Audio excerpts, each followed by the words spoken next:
Mummy घर पे नहीं है। कहाँ गई मम्मी? तू रुक, मैं शीला आंटी से चाबी लेके आती हूँ। आप जिस नंबर को डायल कर रहे हैं वो इस समय स्विच ऑफ है। मम्मी का नंबर ऑफ आ रहा है। पापा को लगाओ ना दी। हाँ। एक सेकंड। हेलो। हेलो पापा। एक मिनट रुको। एक्सक्यूज मी सर, एक मिनट।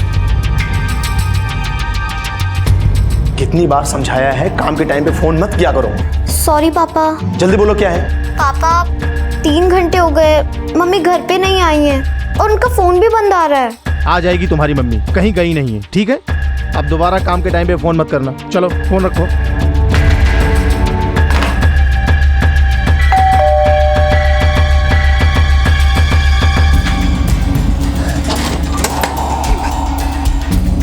मीरा, एक गिलास पानी देना। भत्ता रानी, मेरी टांगें तो टूट गई। तेरी माँ किधर गई? दादी वो जब से हम स्कूल से आए मम्मी घर पे नहीं है। जा तू मेरे लिए पानी लेके आ जा।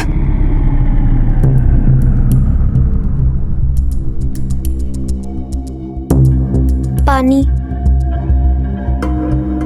जा दादी से पूछ खाना लगा कि नहीं।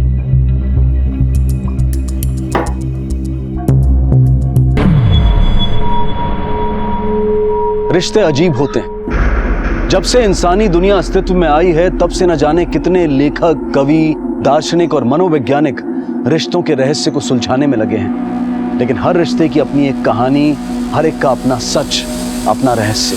जयपुर के एक परिवार के बच्चे परेशान थे। उनकी माँ जो अक्सर घर पर रहा करती थी गायब थी।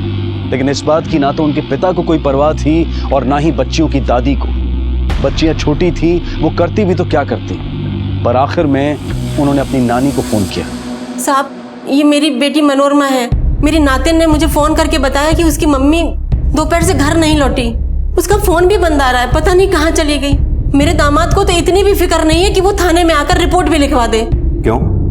आपकी बेटी और आपके दामाद के बीच कोई प्रॉब्लम? मेरा दामाद उसको बहुत परेशान करता है साहब, बहुत बेइज्जती करता है उसकी। उस बुढ़िया की हिम्मत कैसे हुई मुझ पर इतना घटिया इल्जाम लगाने की? मेरी बेटियों का दिमाग खराब करती है औरत। कलमुई, मेरी बहू माँ के पेट से झूठ बोलना सीख के आई है। पर यह बात तो सच है कि आपकी बहू घर नहीं लौटी। आपने आकर शिकायत दर्ज करवाई ना इन्होंने। मैं बताता हूं सर, कहां गई है वो।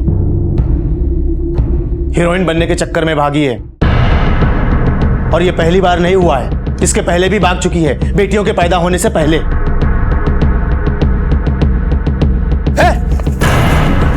कहां जा रही है तू? बम्बई हीरोइन बनने। कब तक ऐसे जीऊंगी? तेरी शादी हो चुकी है। तो माधुरी दीक्षित भी तो शादी के बाद काम करती है, फिर मैं क्यों नहीं? सब झूठी बातें हैं साहब, मेरी बेटी ऐसी नहीं है। साहब देखिए, ये सब उसी का है। फिल्म और टीवी सीरियल का भूत सवार था उसके सर पर। अब साहब, इस उम्र में आकर कौन सी ऐसी लड़की है जो इस तरीके की पत्रिकाएं नहीं पढ़ती? और मैंने तो आज तक नहीं सुना साहब कि फिल्मी पत्रिकाएं पढ़ के कोई लड़की घर से भाग गई हो। 34 साल की है साहब मेरी बेटी, 2 बच्चियों की माँ है। उसे अपनी जिम्मेदारियों का पूरा एहसास है साहब। मेरी बेटी पागल थोड़ी है साहब जो ऐसे ही घर बार छोड़कर भाग जाएगी। और मान लो साहब कि उसने ऐसा करने की कोशिश की भी होगी तो वो सिर्फ इसलिए कि वो लोग उसके ऊपर बहुत अत्याचार करते हैं। क्यों करते हैं अत्याचार? कोई खास वजह? साहब, मेरे दामाद से उसकी खूबसूरती बर्दाश्त नहीं होती। साहब, मुझे आज भी वो दिन याद है जब मेरी बेटी घर आई थी। दूसरी बार पेट से थी वो। मैं क्या करूं माँ, कुछ समझ नहीं आता। प्यार जरा भी नहीं है। दोनों माँ बेटे हर वक्त मुझे सताते हैं। अब तो मारने भी लगे हैं। मेरी हर बात में नुक्स निकालते हैं माँ। जब वो तुझे इतना मारता है तो फिर तू दोबारा पेट से क्यों? मैं क्या करती माँ, मेरे साथ जबरदस्ती करते हैं। मेरी तबीयत ठीक हो या ना हो उन्हें कोई फर्क नहीं पड़ता। मैं हो गई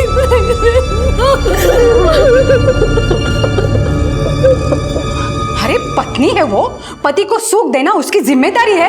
सर, बलात्कारी तो है ऐसा शारीरिक संबंध। देख लीजिए सब। माँ की ऐसी सोच तो बेटी कैसी होगी? दिन भर टीवी टीवी टीवी के सामने बैठे रहते हैं, कभी ये पिक्चर कभी वो पिक्चर। साहब मैं आपको बताती हूँ, एक दिन हमारे शहर में शूटिंग चल रही थी और ये महारानी घर का सारा काम धाम छोड़कर चली गई शूटिंग देखने। तो शूटिंग ही तो देखने के लिए गई थी। अरे कौन सा गुनाह कर दिया? समझते क्या आपने? क्या समझती है? आप लोगों की तू मैं में कोई दिलचस्पी नहीं है हमारी। हमारा काम हम पे छोड़ दीजिए। लता लेके जाओ इन्हें। चलो उठो, चलो चलो चलो। सर ये बात तो साफ है कि मनोरमा की ना अपने पति से बनती है ना सास से। कहीं ऐसा तो नहीं कि माँ बेटे ने मिलकर ही कुछ किया हो और फिर भागने की कहानी बना रहे हैं। अंकल, मम्मी हमें छोड़ के कभी नहीं जा सकती हैं। बेटा आप इतने यकीन के साथ कैसे कह सकते हो? अंकल, क्योंकि वो दुनिया की बेस्ट मम्मा है। अच्छा, तो अब आप बच्चों की बात पे भरोसा करेंगे? इतना दिमाग होता ही नहीं? अपनी माँ की नौटंकी को समझ पाने की समझ होती है इनमें? साहब वो कल हुई पिक्चर की इतनी दीवानी अपने बच्चों का नाम करिश्मा करीना रखने वाली थी। देखिए साहब मैं तो कहती हूँ आप अपने कुछ लोगों को मुंबई भेज दो, देखना वही पड़ी मिलेगी हीरोइन बनने के चक्कर में। हाँ सर मनोरमा अपने साथ एक भी कपड़ा लेकर नहीं गई, उसकी अलमारी से पर्स मिला।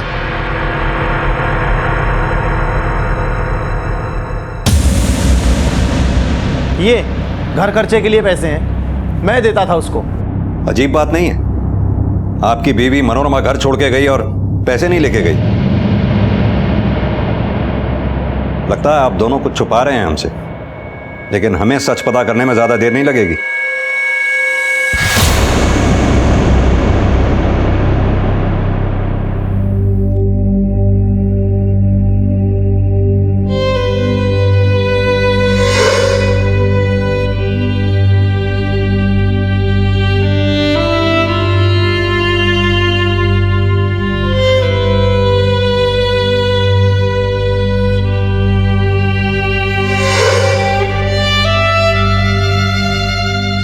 नींद नहीं आ रही, माँ की याद आ रही है।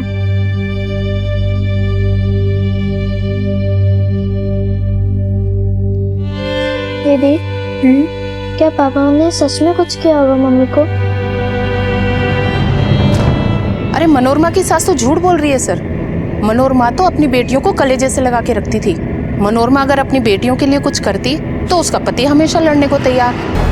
सर मनोरमा के पड़ोसियों की बातों से ये तो साफ है कि सतीश बहुत ही शॉर्ट टेम्पर्ड है। पति पत्नी में अक्सर झगड़ा हुआ करता था। लेकिन भरत, इस वजह से मनोरमा घर छोड़कर नहीं जा सकती। लोगों का मानना है कि वो अपनी बच्चियों मीरा और माला से बहुत प्यार करती थी। उन बच्चियों को छोड़कर वो कैसे जा सकती है? सर मनोरमा के कॉल डिटेल्स आ गए। मैंने चेक किया, मनोरमा के कॉल रिकॉर्ड्स में किसी भी अननोन नंबर पे कोई कॉल नहीं है पिछले 2-3 हफ्ते में। अगर मनोरमा हीरोइन बनने गई है तो उसने मुंबई में किसी न किसी से तो कांटेक्ट किया होता है। उसके फोन रिकॉर्ड्स में मुंबई का कोई नंबर नहीं है। नहीं सर। भरत, ये मनोरमा के फोन की लास्ट लोकेशन क्या है? सर 2 मार्च को दोपहर 1 बजे फोन ऑफ हुआ। तब फोन की लोकेशन थी शिवनगर। सर यहीं पर तो सतीश का ऑफिस है। बोल, सच सच बोलो। अरे साहब, आप लोग क्यों मेरे पीछे पड़े हैं? मैंने कितनी बार कहा कि 2 तारीख को ऑफिस जाने से पहले आखिरी बार मैं अपनी बीवी से मिला। उसके बाद ना मेरी उससे कोई फोन पे बात हुई और ना ही मैं उससे मिला हूं। तो फिर मनोरमा के फोन की लास्ट लोकेशन तेरे ऑफिस के पास कैसे थी? साहब उस एरिया में सिर्फ मेरा ही ऑफिस थोड़ी है, कहीं होगी किसी से मिलने। तुम और तुम्हारा बेटा क्या कांड किया है तुम दोनों ने मिलकर? नहीं बता दो वरना इधर तुम पिटोगी और उधर वो। माता रानी की कसम साहब, वो कहाँ भाग गई कल में हमें नहीं पता साहब। घर में थी तभी मुसीबत और भाग गई तो भी आफत। पता नहीं साहब हमें सब। तू इतने यकीन के साथ कैसे कह सकता है कि मनोरमा भाग गई? ना वो पैसे लेके गई, ना वो कपड़े लेके गई, ना किसी ने उसको बस स्टैंड पे देखा, ना ही रेलवे स्टेशन पे देखा और ना ही उसने कोई टैक्सी हायर की। वो चालाक औरत है, पूरी प्लानिंग के साथ भागी है वो। हमें तो सारी प्लानिंग तेरी लगती है। हो सकता है तूने उसे ऑफिस में बुलाया और वहीं से उसे गायब कर दिया हो। सैनी सर, इसकी तब तक खातिरदारी करो जब तक ये सच ना बोले। सर। अरे साहब यकीन करो हमारा। अरे ये सतीश और सरस्वती के फोन रिकॉर्ड्स निकलवाओ। पता करो पिछले 1 महीने में इन्होंने किस किस से बातें की। मुझे नहीं लगता ये सिर्फ एक मिसिंग केस है, जरूर इसके पीछे कोई साजिश है। एक तरफ पुलिस को शक होने लगा था कि जो नजर आ रहा है इस केस में सच उतना ही नहीं है। सच की बहुत सी परतें अभी खुलनी बाकी थी। बहुत सारे राज छिपे थे मनोरमा के गायब होने में। मनोरमा और उसके पति का रिश्ता एक ऐसी अनबुझ पहेली बन चुका था जिसे पुलिस सुलझा ही नहीं पा रही थी। सर, ये रही मनोरमा की सास सरस्वती और पति सतीश के फोन की लोकेशन डिटेल्स। तीनों का फोन 2 मार्च को दोपहर 1 से 2 बजे के बीच सतीश के ऑफिस के आसपास ही था। उसके बाद 2 बजे मनोरमा का फोन ऑफ हुआ और उसके बाद में सरस्वती और सतीश के फोन की लोकेशन शिवनगर से जनता नगर की तरफ शिफ्ट हुई। भरत, कहीं ऐसा तो नहीं इन्होंने मनोरमा को सतीश के ऑफिस में बुलाकर उसके साथ कुछ किया हो और फिर उसकी लाश को जनता नगर के पास कहीं छुपा दिया हो?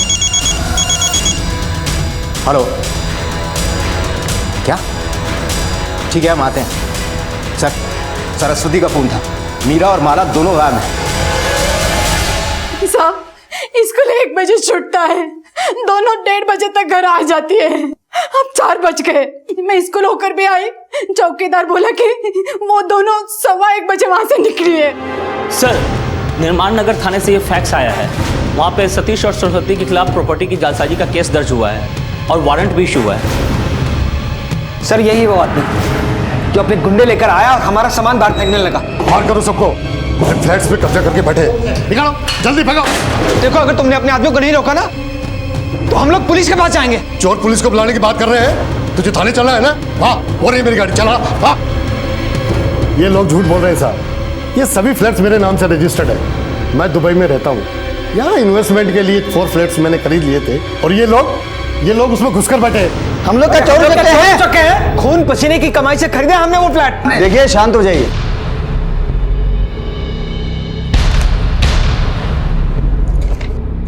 देखिए, रजिस्ट्रार ऑफिस से प्रॉपर्टी के कागजात मंगाए हैं और इनके हिसाब से चारों फ्लैट्स मिस्टर मलिक ने बिल्डर से खरीदे थे। और आप जो दस्तावेज दिखा रहे हैं सब फर्जी हैं। इनको कभी रजिस्ट्रार ऑफिस में दर्ज ही नहीं करवाया गया। ऐसा कैसे हो सकता है साहब? देखिए, बहस करने का कोई फायदा नहीं है। आपके डॉक्यूमेंट्स कोर्ट में टिक नहीं पाएंगे। आपको मिस्टर मलिक की प्रॉपर्टी खाली करनी पड़ेगी।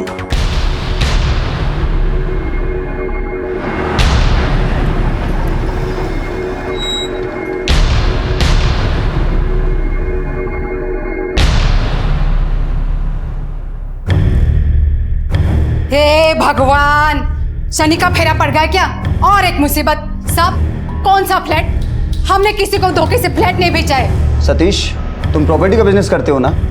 और गायत्री हाउसिंग सोसाइटी के फ्लैट बेचने का काम भी तुम करते थे। हाँ साहब, करता हूँ, लेकिन हमने धोखे से किसी को फ्लैट नहीं बेचा है। देखिए साहब, मेरा बेटा 12 साल से इस लाइन में काम करता है। आज तक किसी ने उंगली तक नहीं उठाई इसकी तरफ। ये सब उस कन्वोई का काम है। हाँ, इल्जाम लगा रहे हैं साहब वो मेरी बेटी पर। चौका चूल्हे से बाहर तो उसे कभी निकलने नहीं दिया। वो प्रॉपर्टी के इस कारोबार को कहाँ समझेगी? अगर जालसाजी आपकी बहू ने की है तो डॉक्यूमेंट्स पर आप दोनों के साइन क्यों है? ये सब उसने धोखाधड़ी से किया है। 2 मार्च को 1 से 2 बजे के बीच मनोरमा के फोन की लास्ट लोकेशन थी सतीश के ऑफिस का एरिया। उसी दौरान सतीश और उसकी मां सरस्वती भी वहीं थे, जिसके बाद दोनों मां बेटे जनता नगर गए। और सर, उससे ठीक 1 दिन पहले यानी 1 मार्च को सतीश और उसकी मां के नाम से मिस्टर मलिक के फ्लैट्स 4 अलग अलग फैमिलीज को बेचे गए, फर्जी कागजात बनाकर। सर, 2 मार्च को मनोरमा गायब हुई और 15 मार्च को बेटियां।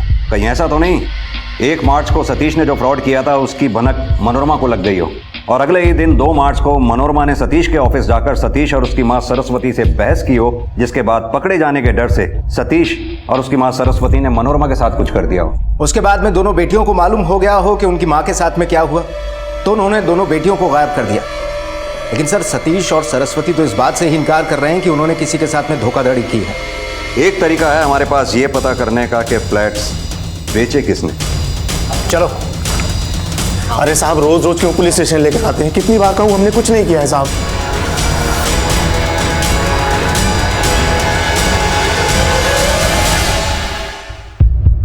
यही है वो दोनों? नहीं साहब, हमें तो एक ही आदमी मिला था जिसने अपना नाम सतीश बताया था। इस लड़की को कभी देखा था उसके साथ? नहीं साहब। उस आदमी का चेहरा तो याद होगा जिसने तुम्हें धोखा दिया? हाँ साहब। उसका स्केच बनवा सकते हो? हाँ साहब, बनवा सकते हैं। नानी,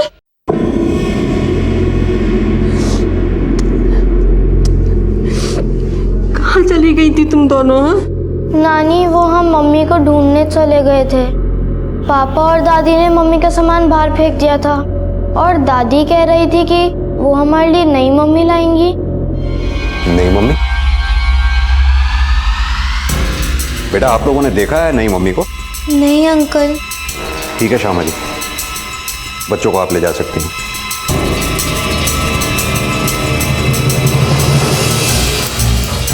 ये दूसरी मम्मी का नया ही एंगल सामने आया। पता करो ये बात गुस्से में कही गई थी या बाकी इन लोगों की कोई प्लानिंग थी।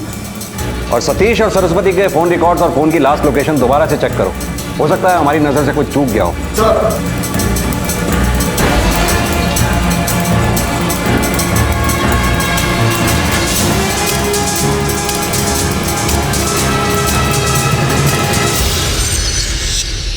यही है वो जो आपके बेटे के लिए दूसरी बीवी लाने वाले थे, आप दोनों जिनसे 2 मार्च को जनता नगर मिलने गए थे।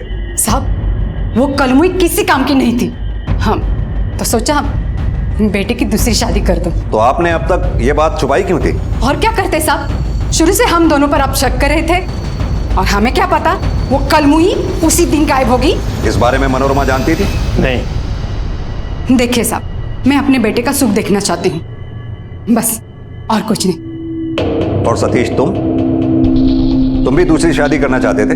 सर पहले ऐसा नहीं था, मैं मनोरमा से प्यार करता था, लेकिन धीरे धीरे मुझे इस बात का एहसास होने लगा कि उसका दिल इस शादी में है ही नहीं। घर से भागने की भी कोशिश कर चुकी थी वो। सर हीरोइन बनने के लिए वो किसी भी हद तक जा सकती थी।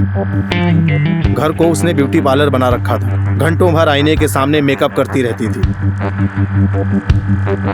दिन भर बैठकर टीवी पर सीरियल्स और फिल्में देखा करती थी और मोहल्ले की सारी औरतों के साथ दिन भर गप्पे मारती रहती। कौन सी हीरोइन किसके साथ भाग गई, किसकी बेटी की शादी किसके साथ हो रही है। सर उसे कोई फिक्र नहीं थी, न बेटियों की, न घर की, न मेरी माँ की और न ही मेरी।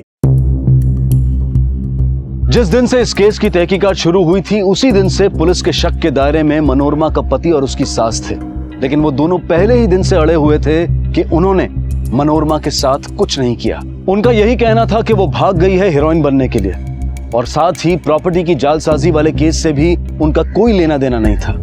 दोनों अब जमानत पर रिहा थे, लेकिन मनोरमा के बारे में पुलिस को ना तो कोई सबूत मिला था और ना ही ऐसी कोई खबर मिली हो कि वो शहर से बाहर गई है। आखिर वो थी कहां? पुलिस अब तक जैसे अंधी गली में घूम रही थी, और तभी उन्हें प्रॉपर्टी फ्रॉड केस में एक महत्वपूर्ण सुराग मिला। सर जिस आदमी ने फ्रॉड किया था उसका स्केच। सर इसका नाम नरपत है, ये सतीश के ऑफिस में ही काम किया करता था, उसका असिस्टेंट था। 1.5 महीने पहले इसने नौकरी छोड़ दी अपना काम शुरू करने के लिए, लेकिन इसके कॉल रिकॉर्ड से एक बात और सामने आई है। क्या? ये देखिए सर, 4 फरवरी से 1 मार्च के बीच में इसने सतीश के घर लैंडलाइन पर कई कॉल किए हैं, ज्यादातर कॉल्स दिन में किए गए। तुमने कहा 4 फरवरी से 1 मार्च तक सतीश के घर लैंडलाइन पे फोन करता रहा है, और 2 मार्च को ही मनोरमा गायब हुई। कहीं ऐसा तो नहीं नरपत और मनोरमा दोनों मिले हुए थे? गौरव तुम इस नरपत के बारे में पता करो, तब तक हम सरस्वती और सतीश से नरपत के बारे में बात करते हैं। सर क्या नरपत हमारे घर पे फोन करता था? वही तो हम भी जानना चाहते हैं। कलमुई कमीनी नौकर के साथ लाइन में टक्का और हमें फंसा कर भाग गई। कुछ भी बकवास मत करो माँ। देखिए सर, ये सच है कि हम दोनों उसको पसंद नहीं करते थे, लेकिन इसका मतलब ये नहीं है कि हम उस पर कुछ भी इल्जाम लगाएं, कीचड़ उछालें। खूबसूरत थी वो, हजारों लोग उस पर जान छिड़कते थे, इसमें उसका क्या कसूर? इतने साल हमारी शादी चल सकी इसलिए भी क्योंकि उसने अपने पास किसी को फटकने भी नहीं दिया। सर नरपत का ट्रेल मिल गया है सर। चूंकि मनोरमा ट्रेन, बस या टैक्सी से कहीं नहीं गई थी, इसलिए मैंने आसपास के सारे टोल नाकों की सीसीटीवी फुटेज चेक किए। और ये देखिए सर, 2 मार्च को करीब 2:30 बजे नेशनल हाईवे 12 पर नरपत के साथ ये औरत थी। कहां तक ट्रेल कर पाए इसको? सर कार किराए पर ली थी जिसमें जीपीएस ट्रैकर लगा हुआ था, जिससे उनका रूट ट्रेस हो गया। उस रात ये मोहाना के एक होटल में रुके थे और अगले दिन यानी 3 मार्च को इन्होंने रेलवे स्टेशन के पास एक पॉइंट पर गाड़ी छोड़ दी। इसके बाद पता नहीं चल पाया सर। अब या तो इससे आगे ये दोनों कार बदलकर चले गए या ट्रेन से कहीं चले गए। अब आगे की कड़ियां हमें मोहाना जाकर ही मिलेंगी।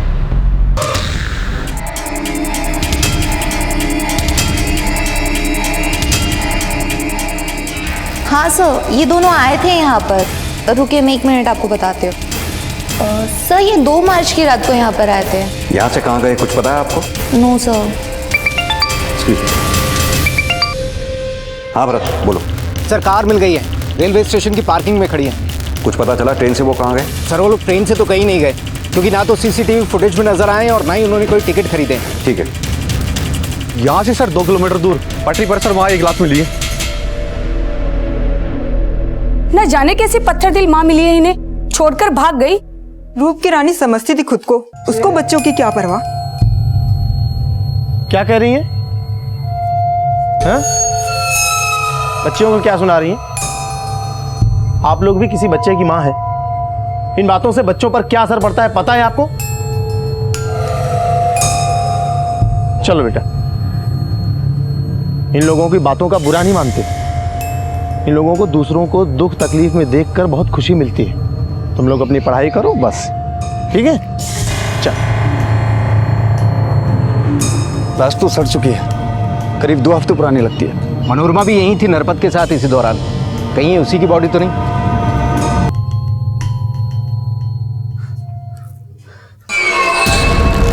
सर, ये मनोरमा है, ये साड़ी और गहने उसी के हैं। बॉडी सड़ चुकी है, पक्का ये मनोरमा ही है? शादी के बाद 12 साल साथ में गुजारे, आंखें इतना धोखा नहीं खाएंगी। ये मनोरमा ही है सर। आइए।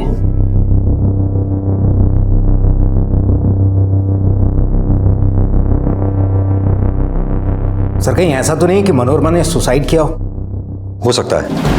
यह भी हो सकता है कि नरपत ने इसके साथ मिलकर फ्रॉड तो कर लिया, बाद में इसे मारकर सारा माल हड़प लिया हो। लेकिन सवाल यह है कि नरपत मोहाना के बाद गया कहाँ?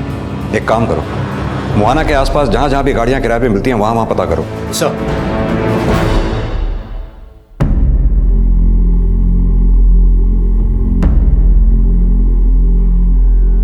माला, तू उदास मत हो। मुझे लगता है कि हमारी मम्मी जिंदा है, वो वापस आ जाएंगी। सच में दीदी? हाँ। आओ, आ जाओ। सर ये मुनीराम है, मोहाना से। इसका कहना है कि जो लाश हमें मिली थी वो इसकी बीवी की है। व्हाट?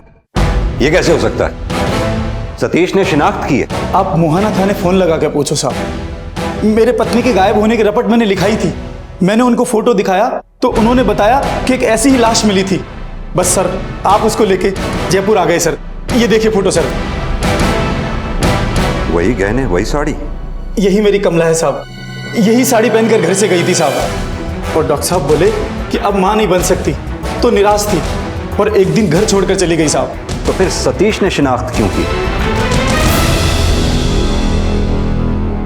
ऑटोप्सी से यह बात कंफर्म हो गई है कि जो लाश हमें मिली थी वो कभी मां नहीं बनी थी, यानी कि वो लाश मनोरमा की हो ही नहीं सकती। तो फिर तूने शिनाख्त झूठी क्यों की? क्योंकि मैं चाहता था कि पुलिस इस केस को बंद कर दे और मेरा पीछा छूटे। जब से वो घर से भाग कर गई है, थाने के चक्कर काट काट के मेरा जीना मुहाल हो गया है। और मोहल्ले में बदनामी जो हो रही है सो अलग।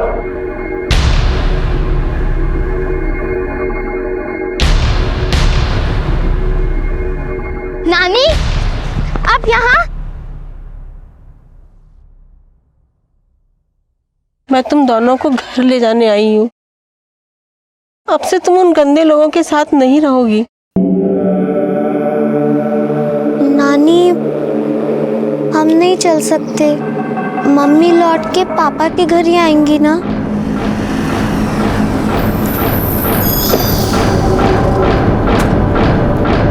अच्छा हुआ आप हमें यहाँ मिल गई। हमें मीरा और माला की स्कूल टीचर ने यहाँ बुलाया। क्यों? आज बहुत अजीब बात हुई, इसलिए आप लोगों को बुलाना पड़ा। मीरा और माला को अक्सर बच्चे परेशान करते हैं और हम उन्हें रोकते हैं, लेकिन आज मीरा ने कहा कि उनकी माँ मरी नहीं है, जिंदा है और वो सबको सबक सिखाने वापस आएगी। ऐसा ही इसने मुझे भी कहा था साहब। मीरा बेटा, आपने ऐसा क्यों कहा कि आपकी मम्मी वापस आने वाली है? क्योंकि वो मरी नहीं है, मैंने उनको टीवी पे देखा था। टीवी पर? कब? सर मीरा की बात बिल्कुल सही थी, ये देखिए।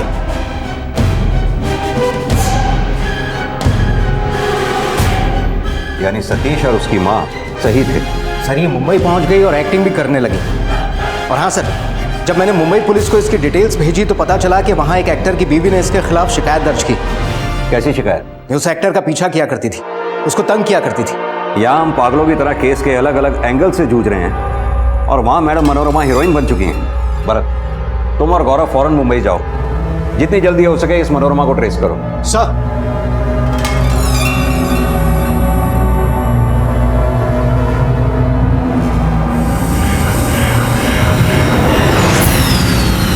अरे भाई साहब ठीक है, आपको लगी तो नहीं ना बिल्कुल भी?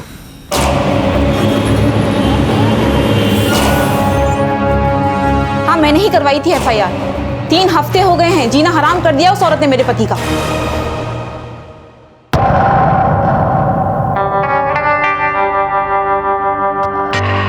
She is an obsessed fan, पागलों की तरह पीछा करती रहती है, शूटिंग पे, शॉपिंग मॉल में। अब तो हद हो गई है, घर के बाहर भी खड़ी रहने लगी है, बार बार मानव से मिलने की कोशिश करती रहती है। कहीं ऐसा तो नहीं इसका एक एंगल और है जिसके बारे में आपकी पत्नी नहीं जानती? मतलब कहीं ऐसा तो नहीं कि इस फैन को हवा आप ही ने दी है? होता है ना ऐसा भी, आखिर एक्टर हो। सर, फैंस की कोई कमी नहीं है, आई एम टेलिंग यू।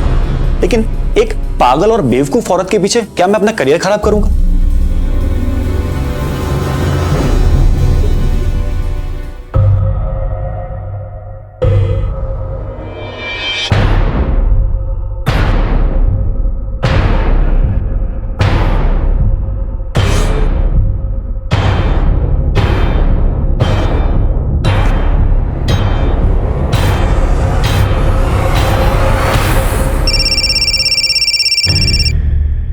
गौरव, मनोरमा का घर चेक किया, वो यहाँ कई दिन से नहीं आई और नहीं उसके घर से हमें कुछ खास हाथ लगा है। मुझे एक और स्टोरी पता चली है मनोरमा के बारे में। मनोरमा और वो एक्टर मानव भी मिला करते हैं, ब्रेक में वैनिटी वैन में और आसपास की एक कॉफी शॉप में। असल जिंदगी में भी बहुत अच्छी एक्टिंग कर रहा है मानव। कुछ महीने पहले हुई थी मुलाकात उससे, जब मेरा जयपुर में शूट था, उसी दौरान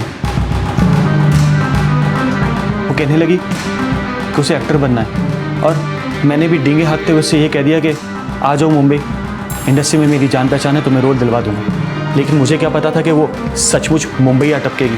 वो मुझे कहने लगी कि रोल दिलवाने के लिए वो मुझे पैसे भी देगी और उसने मुझे ये कहा कि उसके बाद बहुत सारा पैसा है।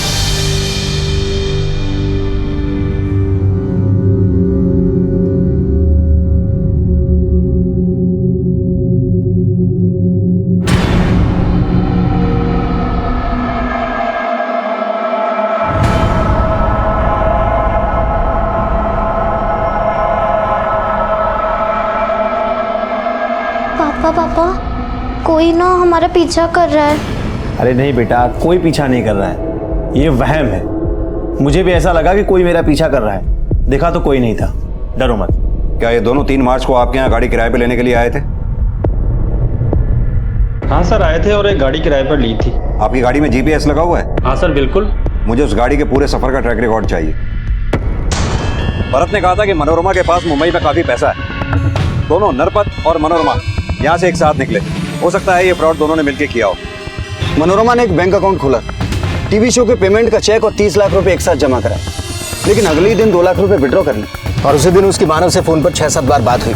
फिर दोनों गोरेगांव के एक रेस्टोरेंट में मिले शाम के 4 बजे। 4 बजे के बाद दोनों की फोन लोकेशन एक ही थी और ये उसी रेस्टोरेंट का बिल है। 2 लोगों के ड्रिंक्स और खाने का ऑर्डर था। ये करीब 4 हफ्ते पहले की बात। मानव और मनोरमा के बीच कुछ तो चल रहा है, लेकिन ये मनोरमा है कहाँ? मानव, अब हमें तुझको एक्टिंग सिखानी पड़े इसके लिए मजबूर मत कर।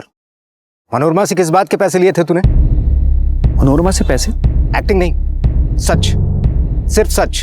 10 मार्च को तू कहाँ गया था, क्या खाया, क्या पिया, सबका प्रूफ है हमारे पास। अब सच यहाँ बताएगा या थाने में? मैंने उससे पैसे लिए थे उसको काम दिलवाने के लिए और 1-2 छोटे मोटे काम भी दिलवाए, लेकिन उसके सपने बड़े थे। लीड रोल करना चाहती थी। झूठ बोलना बंद कर। तू जयपुर से उसके साथ इस फ्रॉड में शामिल है। कौन से फ्रॉड की बात कर रहे हैं आप? इसे देखा है कभी मनोरमा के साथ? नहीं सर, मैंने इसे कभी नहीं देखा।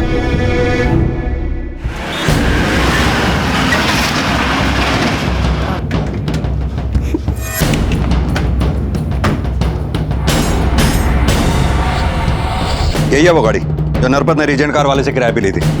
नंबर भी वही है। ये आदमी यहाँ रुका हुआ? हाँ जी सर, रुका हुआ है। कौन सा नंबर कमरा में? ये 105 में रुके हुए हैं सर। इसकी डुप्लीकेट चाबी दो हमें।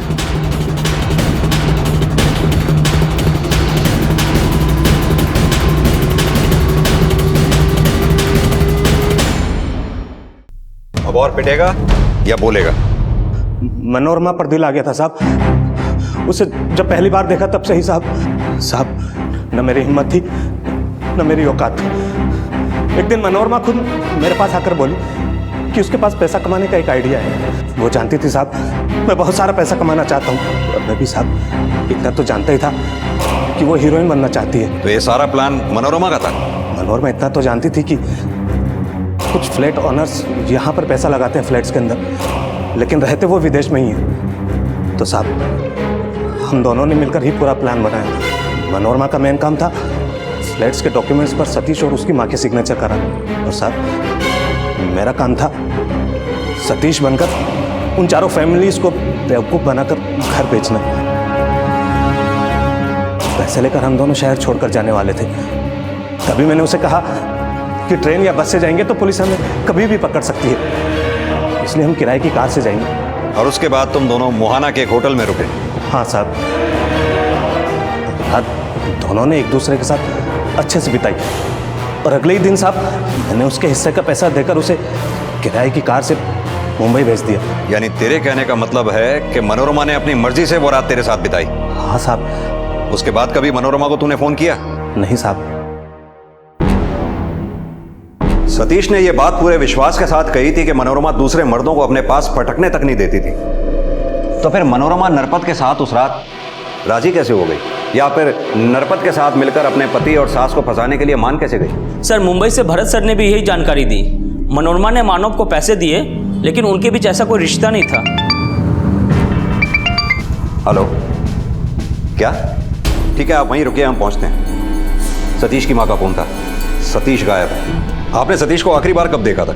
सुबह नाश्ता करके ऑफिस जा रहा था, बोला 1 बजे खाने पर आ जाऊंगा। वो 1 बजे आया ही नहीं, इसलिए मैंने 2 बजे उसे मोबाइल पे फोन लगाया। मोबाइल स्विच ऑफ आ रहा था। फिर मैंने ऑफिस में फोन लगाया तो पता चला वो ऑफिस गया ही नहीं। सैनी, सतीश की कॉल डिटेल्स और उसके फोन की लास्ट लोकेशन पता करो जल्दी। सर।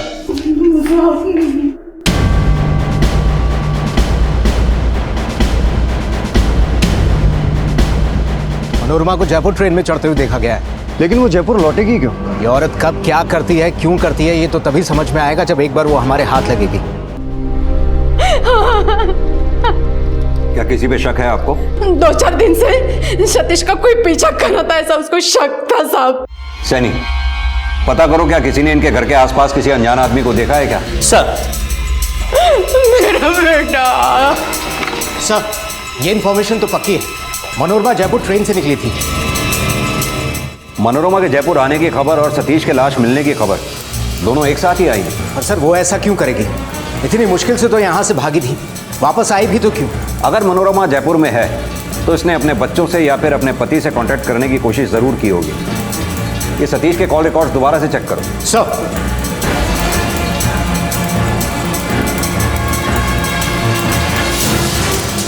सर, मैंने सतीश के कॉल रिकॉर्ड चेक किए सर। वो पिछले 2 दिनों से मुंबई लोकेशन के एक नंबर से कांटेक्ट में था, और मरने से कुछ घंटे पहले भी उसकी उसी नंबर पे बात हुई थी, और फोन की लोकेशन जवाहर नगर के एक होटल की है। Come on, let's move.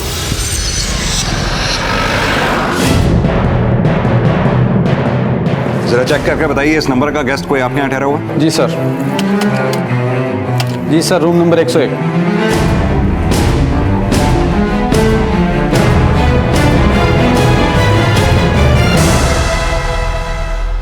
हाँ सर, मैंने और नरपत ने मिलकर ही जालसाजी की थी। मैं हीरोइन बनना चाहती थी सर, और मुंबई जाने के लिए बहुत सारे पैसों की जरूरत थी। नरपत ने कहा वो मेरी मदद करेगा। मैंने उस पर भरोसा किया सर, और इसलिए उसके साथ चली गई। रास्ते में हम मोहाना के एक होटल में रुके। पैसे देना तो दूर, उसने मेरे साथ जबरदस्ती।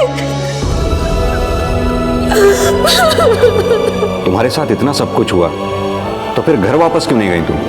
किस मुंह से लौटती सर? माँ के पास भी नहीं जा सकती थी।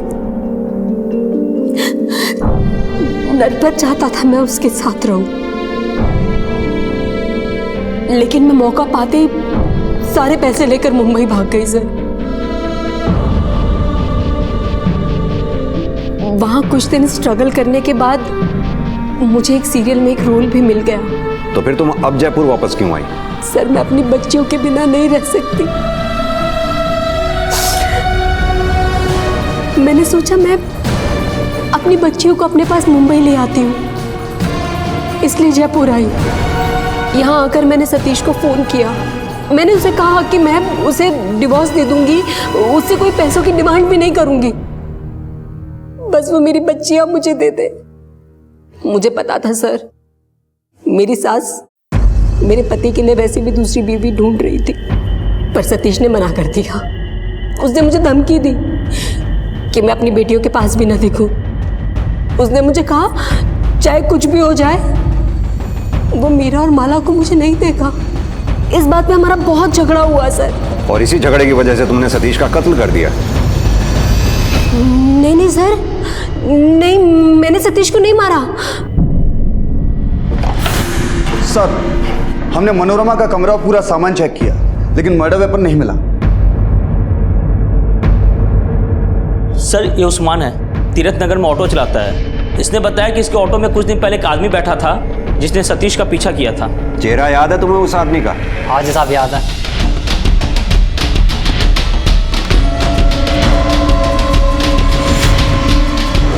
सर, ये तो नागेंद्र है जिसके साथ फ्लैट खरीदने में धोखाधड़ी हुई।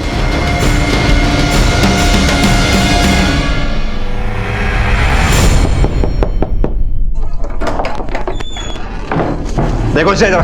अरे कहाँ मुझसे चले आ रहे? अभी पता चल जाएगा। सर, इनके बैकयार्ड से मिला। जिंदगी भर की कमाई वो फ्लैट खरीदने में गई। सरकारी नौकरी में हूं, आप खुद ही सोच लें कितना कमाता हूं, कितना बचाता हूं। सोचा था बाकी की जिंदगी बड़े आराम से अपने घर में बिताऊंगा। कभी सपने में भी नहीं सोचा था कि मेरे साथ इतना बड़ा धोखा होगा। लेकिन तुम्हें तो ये बात अच्छी तरह से पता थी कि सतीश ने तुम लोगों के साथ कोई धोखा नहीं किया। मैं नहीं मान सकता साहब, कोई नौकर इतना बड़ा फ्रॉड अपने मालिक की पत्नी के साथ मिलकर। हमारे डॉक्यूमेंट्स पर सतीश का ही साइन थे। अपना बदला पूरा करने के लिए एक निर्दोष आदमी की जान ले ली। अपने परिवार को बचाने के लिए एक इंसान का पूरा परिवार बर्बाद कर दिया। यह भी नहीं सोचा कि कैसे जिएंगी उसके दोनों बच्चियां बिना बाप के।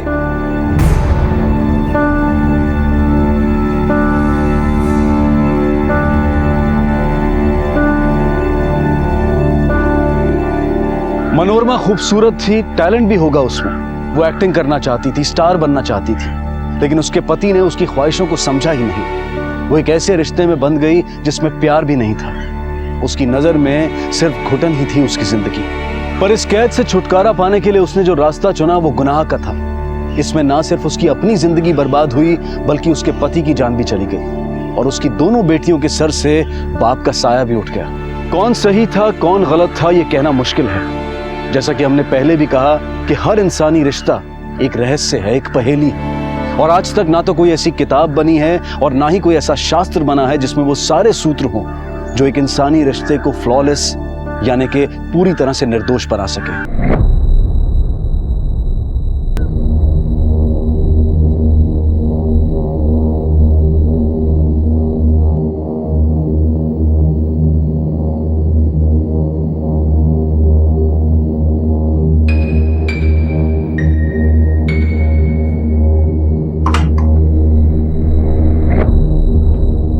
सुधा, सुधा, अरे जयेश नहीं आया है। सुधा उठ ना बाबा, जयेश नहीं आया है। भाई काय को इतना चिल्ला रही है? पूरे चाल को उठाएगी क्या? बेटा नहीं आया, बेटा नहीं आया। अरे बाबा जयेश नहीं आया है। उसको फोन लगा उसको, देख ले कहाँ है। रुक मैं देखती हूँ। क्या हुआ? नहीं लग रहा है उसका फोन। क्या? जा मुकुल के पास जाना। आई, इतनी रात हो गई है। नहीं जाना है तो मैं जाती हूँ। आई रुक। नहीं मुझे जाना है। आई रुक, मैं जाती हूँ। आखिर ऐसा क्या हुआ था कि एक माँ अपनी ही बेटी से इस कदर नाराज थी? ये केस जब परत दर परत खुलेगा तो रूबरू होगी एक ऐसी हकीकत जिसे जानकर आप तंग रह जाएंगे। मुंबई के उपनगर भयंदर का ये केस आपके सामने अपराध की एक ऐसी तस्वीर पेश करेगा जो आपने पहले कभी नहीं देखी होगी। हेलो बबलू मामा, मैं सुधा बोल रही हूँ। जयेश आया क्या वहाँ पे? नहीं है, नहीं कुछ नहीं। वो बोल रहा था मुझे कि इस हफ्ते आपके यहाँ आने वाला है, तो मुझे लगा शायद आपके यहाँ आया होगा, इसलिए फोन किया। ठीक है।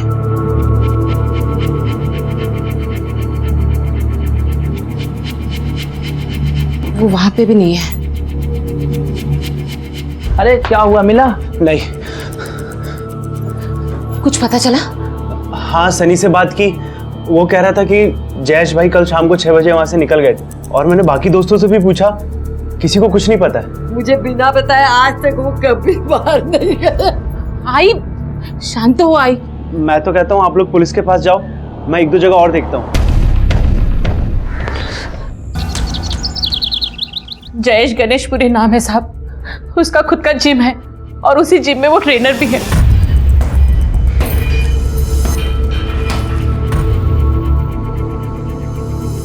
जिम का नाम क्या है? एक्सरसाइज ऐसा ही कुछ नाम है साहब। साहब वो कल सुबह से जिम गया है, अभी तक नहीं लौटा, और हमें बताया भी नहीं कि वो कहाँ जा रहा है। फोन भी नहीं किया और अब उसका फोन भी नहीं लग रहा था। हमने लगभग सारे दोस्तों को पूछ लिया, लेकिन किसी को भी नहीं पता कि जयेश गया कहाँ है। ऐसा कभी हुआ नहीं है साहब। एक ही लड़का है मेरा, पूरी घर की जिम्मेदारी उसके ऊपर है साहब। फोटो लाए हैं उसका? हाँ साहब।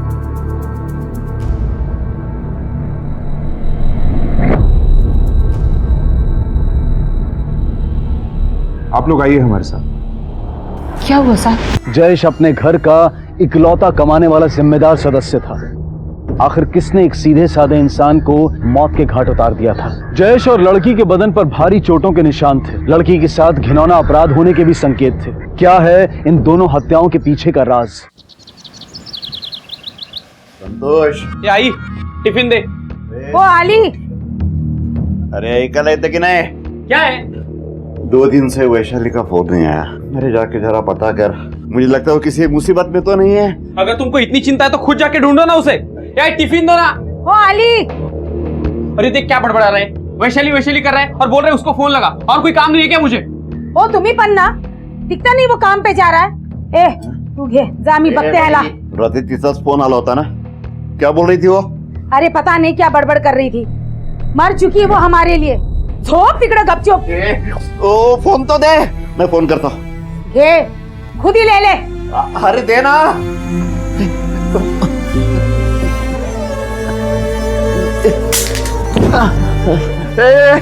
गिर गया मैं, उछल उठा मुझे। हे देवा, कब मरेगा ये? मर तिकड़ा। चल चल।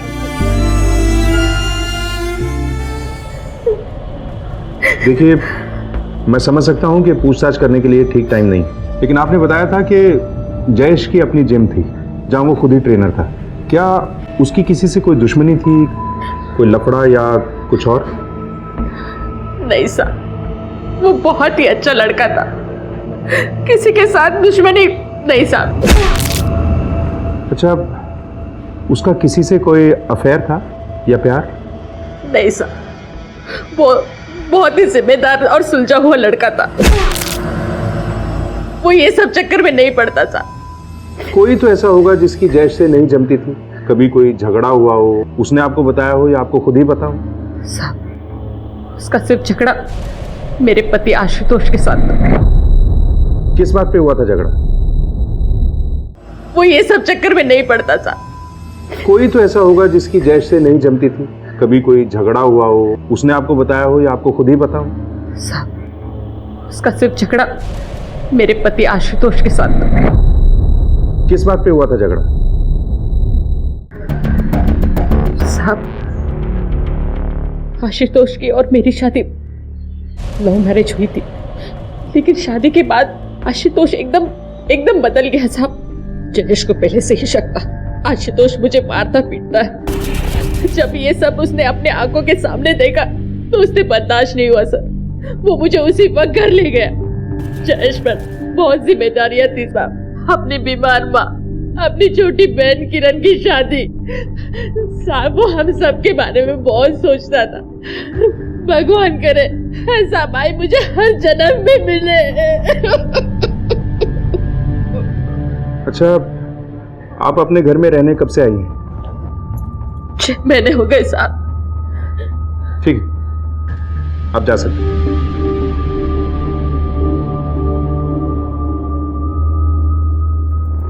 निशानदार, इस आशुतोष की कुंडली निकालो। सुधा ने जो बताया उससे ये लगता है कि ये आशुतोष एक शॉर्ट टेम्पर्ड आदमी है और इसके पास मोटिव भी है जयेश को मारने का, क्योंकि जयेश सुधा को अपने घर ले आया था। सर लेकिन अगर मारना ही होता तो 6 महीने इंतजार क्यों करता, उसी वक्त कुछ कर देता। हो सकता है कि आशुतोष ने अपने मन ही मन ये ठान लिया था कि जयेश को अपने रास्ते से हटा देगा। निशानदार, जिम और मोहल्ले में पता करते हैं, वहीं से सारी बातें साफ होंगी। चलो। कैसा लड़का था जयेश? सर जयेश बहुत अच्छा लड़का था। जयेश का कभी किसी से झगड़ा हुआ था क्या? जयेश और झगड़ा ऐसा हो ही नहीं सकता साहब, वो तो अपने काम से काम रखता था, उससे किसी को कोई तकलीफ नहीं थी। हम सबके लिए भाई जैसा था वो, दिल से भी बहुत अच्छा था वो। सर जयेश से कभी मदद मांगनी ही नहीं पड़ती थी, पता नहीं कैसे उसे पता चल जाता था, वो मदद के लिए हमेशा तैयार रहता था। जयेश जैसा लड़का आजकल की दुनिया में मिलना बहुत मुश्किल है। सर ऐसा समझो कि जयेश भाई थे तो ये जिम था, सबसे उनकी बहुत अच्छी बनती थी। सर जिम के खुलते ही उनके नाम पर 40 लोगों ने जिम ज्वाइन कर लिया, इतना अच्छा समझाते थे फिटनेस के बारे में।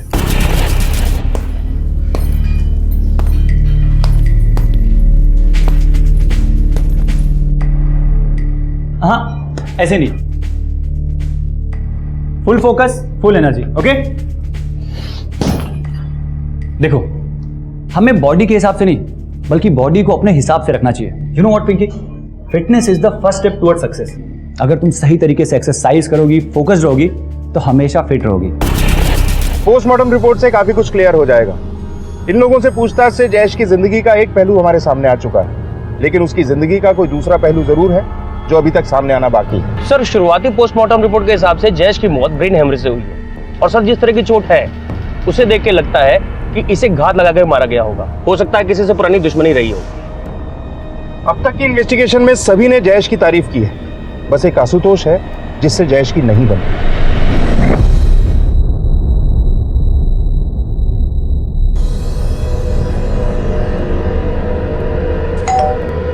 तेरी पत्नी सुधा कहाँ है? सर वो तो अपने मायके गई है। मायके गई है या मारपीट के भेजी है तूने? और वो जयेश, जयेश कहाँ है? साहब वो तो अपने जिम में होगा ना। जिम में? जिम में नहीं है, उसका खून हो गया है। खून? हाँ, और ये भोलेपन की एक्टिंग मत कर हमारे सामने, समझा? हमें सब पता है। सच सच बोल, तेरा लफड़ा हुआ था ना जयेश के साथ, तूने ही मारा है ना उसे? मैंने जयेश को नहीं मारा साहब। सर बहुत दिन से तो मैं उससे मिला भी नहीं हूँ। मिला नहीं तो क्या हुआ? उसके नाम की सुपारी दी होगी किसी को। बोल, किसको दी थी सुपारी उसके नाम की? बोल। अरे साहब ये क्या बोल रहे हैं आप? उसको मारने के लिए ना मुझ में हिम्मत थी ना ताकत, वो मेरे औकात से बाहर था साहब। हमें बताए बिना शहर के बाहर मत जाना। वैशाली कहाँ गई रे तू? तेरे अपाहिज बाप।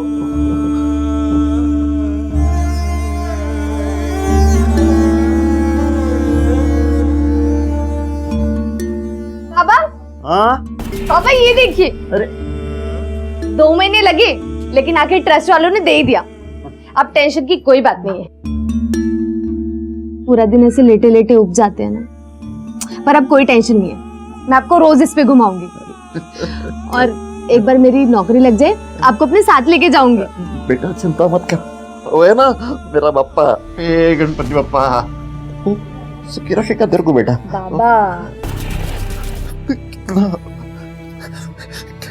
अब व्यक्ति है तू। ए वैशाली,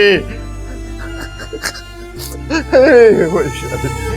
इसकी फोटो आसपास के सभी पुलिस स्टेशन में सर्कुलेट करो और आसपास के मंदिरों में इसकी फोटो दिखाकर पूछताछ करो। आसपास की बस्तियों में भी पूछो, शायद कोई इसे जानता हो, और बॉडी को पोस्टमार्टम के लिए भेजो। सर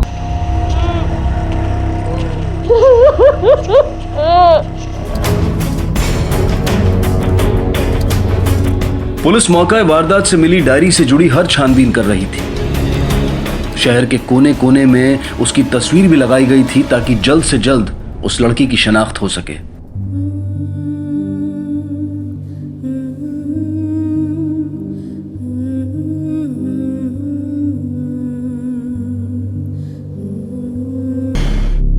सर जयेश की पोस्टमार्टम रिपोर्ट तैयार है, डॉक्टर का फोन आया था, आपसे बात करना चाहते हैं। चलो।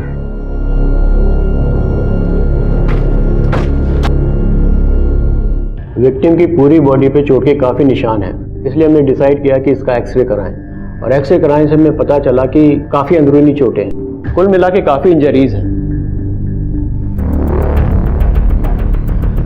जयेश खुद जिम का ट्रेनर था और कराटे चैंपियन भी। उसे इस तरह कोई मार सकता है, ये एंगल मेरे गले नहीं उतर। लेकिन इतना जरूर है कि जयेश की जिंदगी का कोई दूसरा पहलू भी है।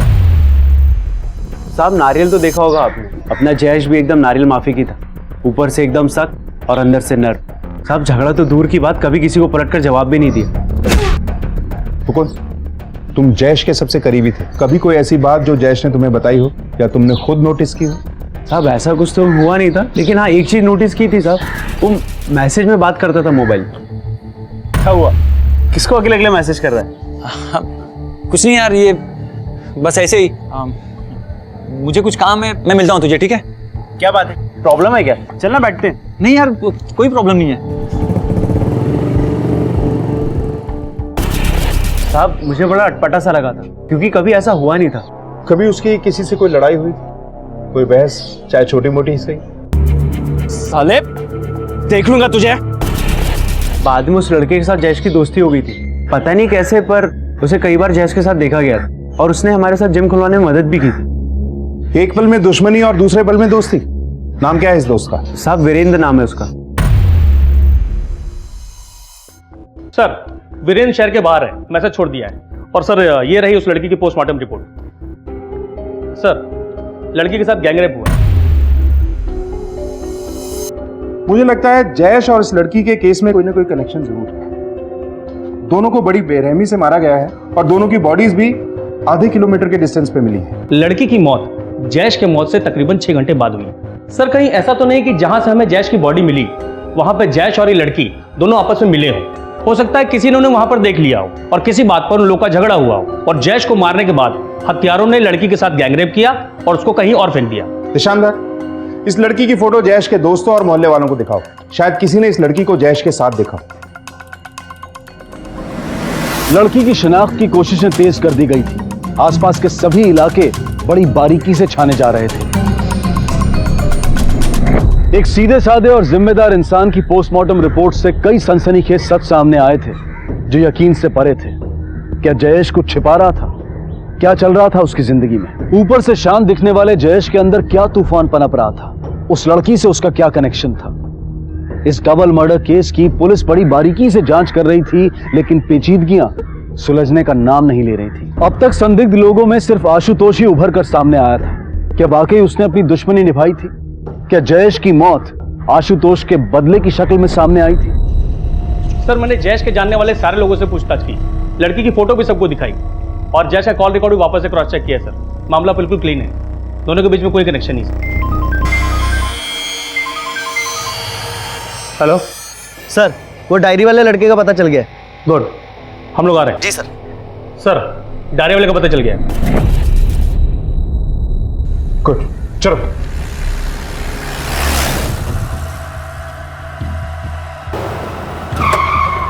सर वो रहे दोनों। रुक साले, रुक, रुक, रुक,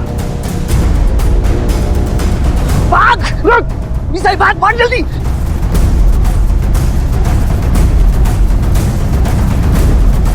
भाग, भाग जल्दी भाग। रुक, रुको।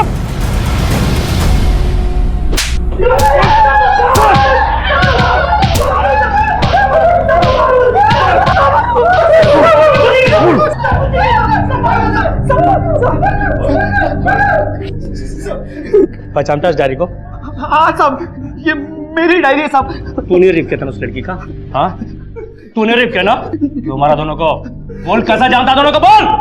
दोनों को सब, वहां तो वो लड़की अकेली पड़ी थी साहब।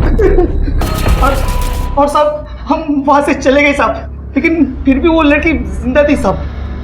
तुम लोगों की वजह से उस लड़की की जान चली गई। शर्म आती है तुम्हें इंसान कहते हुए? तुम्हारी जगह कोई जानवर भी होता ना तो तरस खा के मदद करता उस लड़की की। तुम लोगों की वजह से मर गई वो। पहचानता है इसको?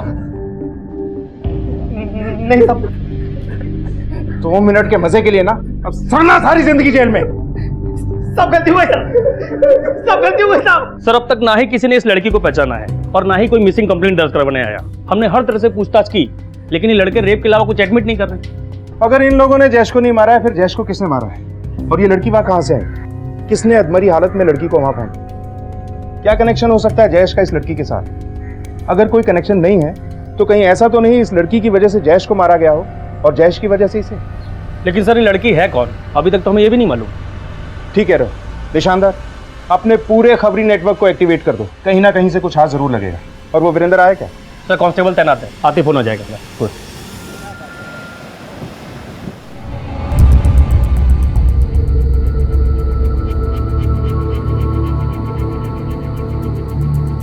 तू आजकल फोन पे ज्यादा चिपकने लगी है। तुझे क्या मतलब है?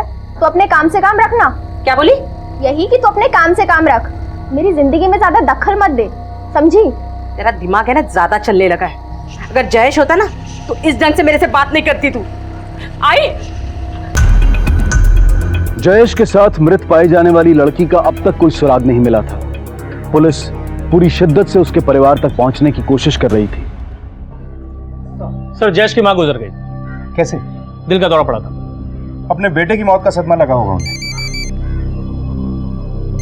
हेलो, ठीक है सर। वीरेंद्र जिससे जयेश का झगड़ा हुआ था वो आ गया। चलो।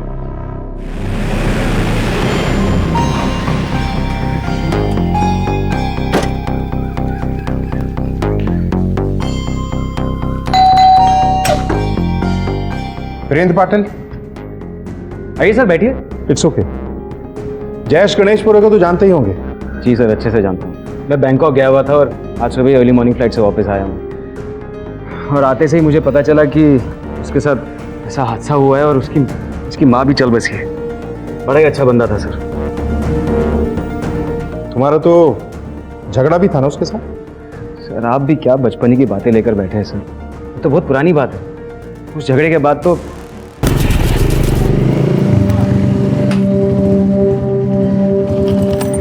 सॉरी यार, कल गुस्से में कुछ ज्यादा ही, कुछ दिल पे मत लेना है। एक्चुअली तू सही था, मैं गलत था। इट्स ओके, मुझे दुश्मनी नहीं पालनी। दुश्मनी का तो कोई सवाल ही नहीं है। वो मैंने भी सिचुएशन के हिसाब से रिएक्ट किया था, तो फिर दोस्ती पाल लेते। श्योर। वीरेंद्र, जयेश से जिम शुरू करना था। मैंने पैसे लगाए और उसने मेहनत, और हम दोनों पार्टनर बन गए।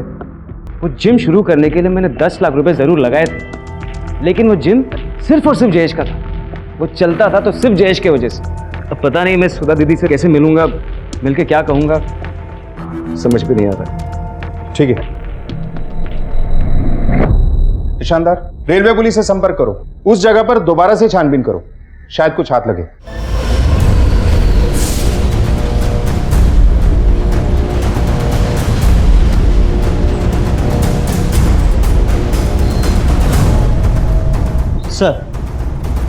सर रेलवे ट्रैक के पास ये बैग मिला है और बैग में ये आईडी थी।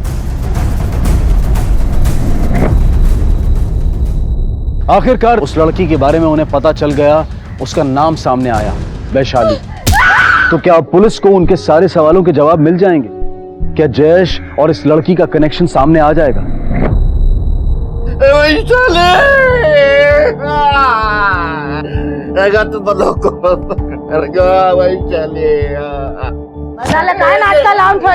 क्या नाटक लगा रखा है? तुझे भी कुछ दिनों में तेरी लड़की के पास ही जाना है। 1 मिनट। है क्या साहब? ये इस लड़के को पहचानते हैं आप? जहां से वैशाली की लाश मिली उससे थोड़ी दूरी पर इसका भी मर्डर हुआ। आप पहचानते हैं इसे? नहीं साहब, मैं नहीं जानती इसको। तो फिर आप वैशाली के बारे में बताइए। आखिरी बार उसका कॉल आपको ही आया था, क्या कहा था उसने? काय बोलना साहब, बोल रही थी बाबा मुझे बचाना, बाबा वो लोग। आपने ये जानने की कोशिश नहीं की कि वो किस मुसीबत में है, क्या कहना चाहती है? मला क्या माहिती साहब, वो क्या कहना चाहती थी, वो किस मुसीबत में थी। फोन ही कट हो गया। अच्छा आप वैशाली के बारे में बताइए, वो क्या करती थी, कहाँ जाती थी? पागल थी वो क्या करती थी साहब, कहाँ जाती थी, किसी को कुछ मालूम नहीं है। यहाँ तक कि वो हर काम अधूरा करती थी, पढ़ाई अधूरी, नौकरी अधूरी, यहाँ तक कि उसकी शादी भी अधूरी रह गई थी। कैसे नहीं करेगी शादी तू? आई, मैं नहीं करेगी शादी, मेरे को नहीं करनी है शादी। शादी तो तुझे करनी पड़ेगी। ए भाई, अरे का पीछे पार्टी लगले?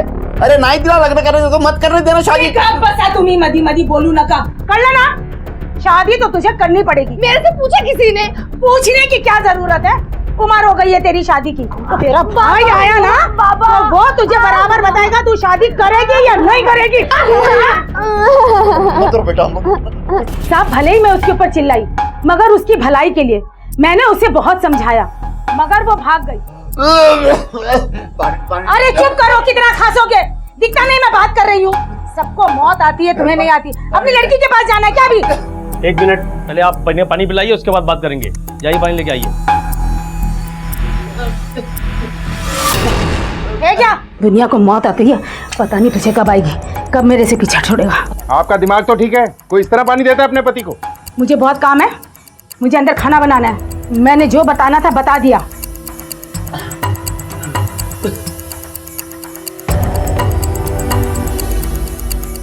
अब वैशाली के बारे में कुछ बताना चाहते थे? जी सर, मेरी बेटी बहुत अच्छी थी, लेकिन ये दोनों माँ और बेटे उसको बहुत मारते थे साहब। उसको बेचना चाहते थे साहब। क्यों रे? आई बोल रही थी तू शादी नहीं करेगी, नहीं करेगी शादी तू? नहीं करेगी। बहुत हिम्मत है तेरे में, अभी पर काटता हूँ तेरे में। उसी दिन रात को वो मेरे पास आई। बाबा मेरे को नहीं करनी है शादी, और उस आदमी से तो बिल्कुल भी नहीं। बाबा कुछ कीजिए ना। तो मेरे पास कुछ थोड़े बहुत पैसे थे, मैंने उसको दे दिया और कहा जा यहाँ से तू। जयेश और वैशाली को बुरी तरह से टॉर्चर करके मारा गया था। जयेश का दूसरा पहलू सामने आ गया था, जहां एक तरफ उसकी साफ सुथरी छवि थी, वहीं दूसरी तरफ बिल्कुल उससे उलट मारपीट, लड़ाई झगड़े के किस्से। जयेश के बदन पर वो घाव, वो इंजरीज किस तरफ इशारा कर रहे थे? जयेश के मामले में ना तो अब तक कोई लव अफेयर का एंगल सामने आया था और ना ही किसी गहरी दुश्मनी का। वैशाली की मौत की गुत्थी भी अब तक अनसुलझी थी, जिसे सुलझाने में पुलिस को नाकों चने चबाने पड़ रहे थे। लेकिन इन दोनों ही केसेस में पुलिस पूरे संयम के साथ अपनी कोशिश कर रही थी। सर, वैशाली के कॉल रिकॉर्ड से पता चला है कि उसकी सबसे ज्यादा बातचीत किसी रुखसाना नाम की लड़की से होती थी। सोशल नेटवर्किंग साइट पे काफी सारी फोटोग्राफ्स हैं दोनों की। बुलाओ सर। अच्छा बताइए, उसका किसी के साथ कोई अफेयर था या किसी से कोई दुश्मनी? सर उसके दुश्मन तो उसके माँ और भाई थे, बाकी वो बहुत केयरिंग और अच्छी लड़की थी सर। रुखसाना, मेरा पहला check Vaishali Shirke 12,000 only. Finally मिल गया तेरा पहला चेक। अब तो एक काम कर, जल्दी से शादी कर ले। नहीं यार, 12,000 में क्या होगा? अभी तो पहले मुझे जल्द से जल्द पापा को यहाँ लेके आना है, फिर उसके बाद कोई समझने वाला लड़का मिला तो कर लेंगे शादी भी। सब अपने बाबा के लिए बहुत इमोशनल थी सर, हम सबकी मदद करती थी। कोई उसे मदद मांगे तो कोई मना नहीं करती थी सर। अच्छा, उसका कोई बॉयफ्रेंड था? इसे जानती हो? नहीं सर, मैं इसे नहीं जानती सर। उसका कोई बॉयफ्रेंड भी नहीं था सर। ठीक है, आप जा सकती हैं। क्यों मारा वैशाली को, और उस रात तू कहाँ था? सर, मैंने नहीं मारा है उसे, मैं तो उस रात अपने दोस्त के घर पर था। झूठ मत बोल। नहीं सर, मैं झूठ नहीं बोल रहा हूँ, आई शपथ। कौन है ये दोस्त? कहाँ रहता है? रहता है नहीं, रहती है। रहती है मतलब? लड़की है, उसका नाम गीता है सर। मैं गीता से शादी करना चाहता हूँ, लेकिन वो अमीर घर से है, इसलिए पैसे कमाने के लिए दुबई जाना चाहता हूँ, और एजेंट को पैसे भी देने थे इसलिए। पैसे नहीं थे हमारे पास, तभी वैशाली का शादी का रिश्ता आ गया। वो लोग पैसे देने के लिए तैयार थे, उम्र में बड़ा था वो उससे। लेकिन वैशाली किसी भी कीमत पर मानने के लिए राजी नहीं थी सर। अरे साहेब, मरना था तो कम से कम शादी तो करके मर जाती, अपने भाई की जिंदगी संवार जाती। पगली कहीं की। शर्म आती है तुम जैसे लोगों को देखकर। तुम लोगों ने तो रिश्तों की परिभाषा ही बदल दी। इससे गीता का एड्रेस लो और उसे लेके आओ। यस सर, उस रात संतोष मेरे साथ ही था। ये बात सच है कि हम दोनों शादी करना चाहते हैं, लेकिन मेरे माँ बाप संतोष को अपनाने के लिए तैयार नहीं है। सर, ये रुखसाना तो जयेश के बारे में कुछ जानती नहीं है, और उधर जयेश के घर वाले और दोस्त वैशाली के बारे में कुछ नहीं जानते। सर, मैंने दोनों के कॉल रिकॉर्ड को बारीकी से चेक किया, दोनों के बीच में कभी कोई कॉल और मैसेजिंग नहीं हुई। फैक्ट्स और इन्वेस्टिगेशन के हिसाब से दोनों के बीच में कोई संबंध नहीं था, लेकिन अगर हमें जरा सा भी शक हो तो चेक जरूर करना चाहिए। जयेश का पूरा घर दोबारा छान मारते हैं, शायद कुछ हाथ लगे। सर,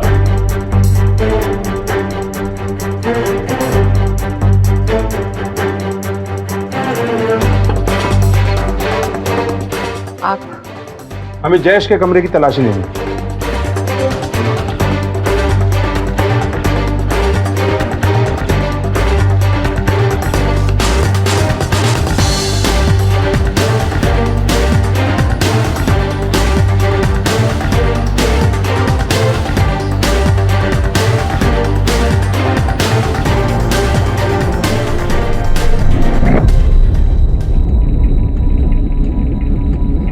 फ्लैट की खरीदारी के पेपर्स 15 लाख।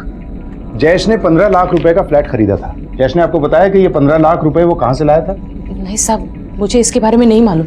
आपकी बहन किरण कहाँ है? उसने शादी कर ली है, वो घाटकोपर में रहती है। नवीन एस्टेट एजेंट, थैंक यू। जी हाँ सर, फ्लैट के सारे पैसे उसने कैश में दिया था और वो रजिस्ट्रेशन के लिए आने भी वाला था, मगर आया नहीं, पता नहीं। इतना कैश? पता लगाना होगा कि उसने किसी से उधार लिया था क्या? सर हो सकता है किसी से उधार लिया और उसे चक्कर में सा खून हुआ। लेकिन बैंक अकाउंट वेरिफिकेशन में ऐसी कोई बात सामने नहीं आई। इतना बड़ा कैश उसे उधार दे कौन सकता है? मिस्टर वीरेंद्र, जयेश आपका दोस्त था। आपने उसे घर खरीदने के लिए 15 लाख रुपए दिए या नहीं दिए? सर मैंने आपसे कहा था ना सर कि मैंने उसे सिर्फ जिम शुरू करने के लिए 10 लाख रुपए दिए थे। उसने कभी मुझसे फ्लैट खरीदने के लिए तो पैसे मांगे ही नहीं। मांगे होते तो शायद दे भी देता सर। इतना पैसा लगाया तुमने जिम पर, तुम पार्टनर भी थे, तो कोई रिटर्न एग्रीमेंट, कोई कॉन्ट्रैक्ट साइन नहीं किया? हम दोनों तो दोस्त थे सर, और मेरे लिए इतना ही काफ़ी था। हम दोनों तो जुबान के बहुत पक्के थे। वैसे भी हमारा सारा कारोबार तो जुबान पे ही चलता है ना सर। ठीक है, जाओ। Thank you sir. निशानदार, एक बात मुझे हजम नहीं हो रही। इन्वेस्टिगेशन के हिसाब से जयेश अपनी हर चीज में बिल्कुल परफेक्ट था, पक्का और साफ सुथरा। हर चीज को रिटर्न में लेता था वो। फिर इस जिम के लिए ना तो उसने कोई कॉन्ट्रैक्ट साइन किया और ना ही कोई एग्रीमेंट, और 15 लाख रुपए कैश। सर मुझे तो इस वीरेंद्र पे शक हो रहा है, क्योंकि बिना हिसाब किताब के लेन देन यही करता है। ये वीरेंद्र जरूर कुछ ना कुछ हमसे छिपा रहा है। अपना एक कांस्टेबल सिविल ड्रेस में 24 घंटे इसके पीछे रखो, इसकी हर मोमेंट पे नजर रखो। सर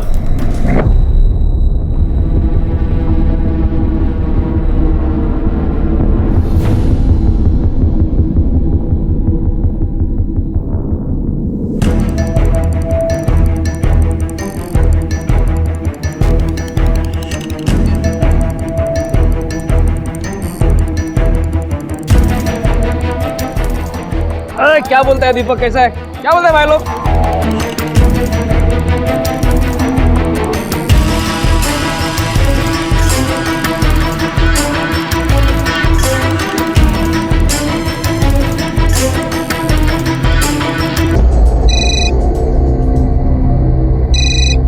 हेलो,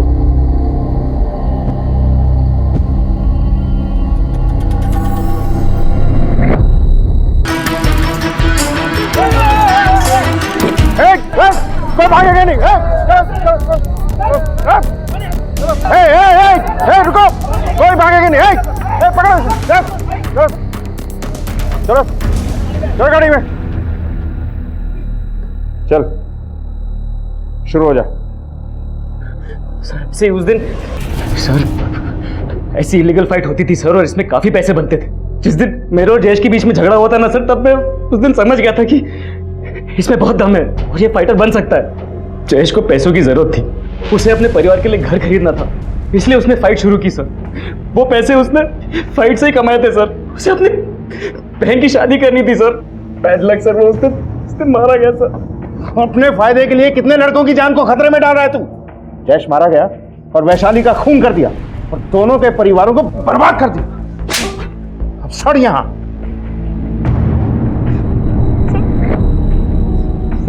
पैसा कमाने के नए नए तरीके हमेशा से ही आजमाए जाते रहे हैं, लेकिन इस होड़ में कई ऐसे मामले भी सामने आए हैं जहां इंसान की जिंदगी को खतरा हो सकता है। ऐसे अपराध न सिर्फ जुर्म को बढ़ावा देते हैं बल्कि इंसानियत के लिए भी खतरा है।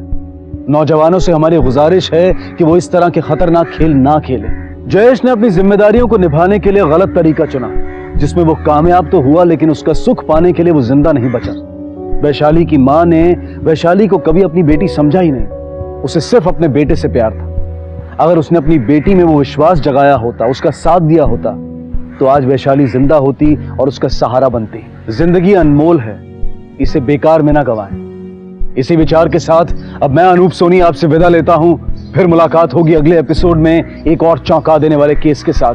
तब तक अपना और अपने परिवार का ख्याल रखें और देखते रहें क्राइम पेट्रोल डायल 100। सबक एक को सीख हम सबको। जय हिंद। क्राइम पेट्रोल के और भी दिलचस्प कहानी देखने के लिए हमारे चैनल को सब्सक्राइब करें और बेल आइकॉन दबाना न भूलें।